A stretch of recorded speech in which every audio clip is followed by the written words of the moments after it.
Денеска во мултикултурниот центар учесниците на локалните избори го потпишаа Кодексот за фер и демократски избори.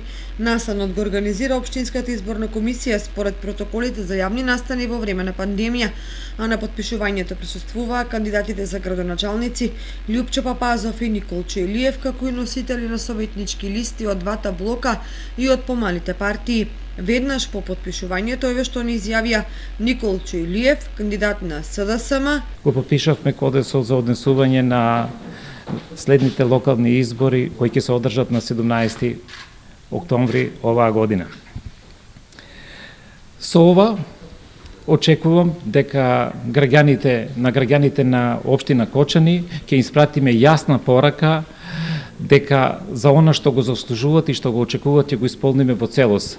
А тоа е дека преку фер и демократска кампања ќе ги спротивставиме проектите и идеите за решавање на проблемите на нашите сограѓани, нешто што граѓаните го заслужуваат и секако граѓаните на општина Кочани го заслужуваат најдоброто за Кочани. И Љупчо Папазов, кандидат на ВМРО ДПМНЕ.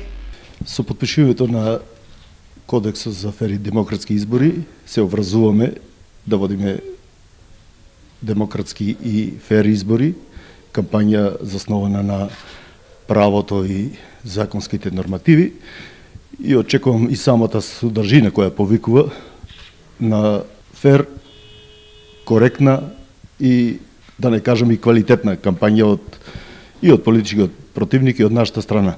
Самата содржина на кодексот укажува дека поголемата одговорност е кај носителот на власта во делот на влијањето врз вработените во институциите и во предпријатијата основани од институциите и очекувам дека сето тоа ќе биде испочитувано и на крајот ќе имаме еден квалитетен изборен процес во кој подобриот ќе победи. Изборната кампања започнува на 27 септември, кога во општина Кочани ќе биде извршено изждребувањето на местата предвидени за истакнување пропаганден материјал.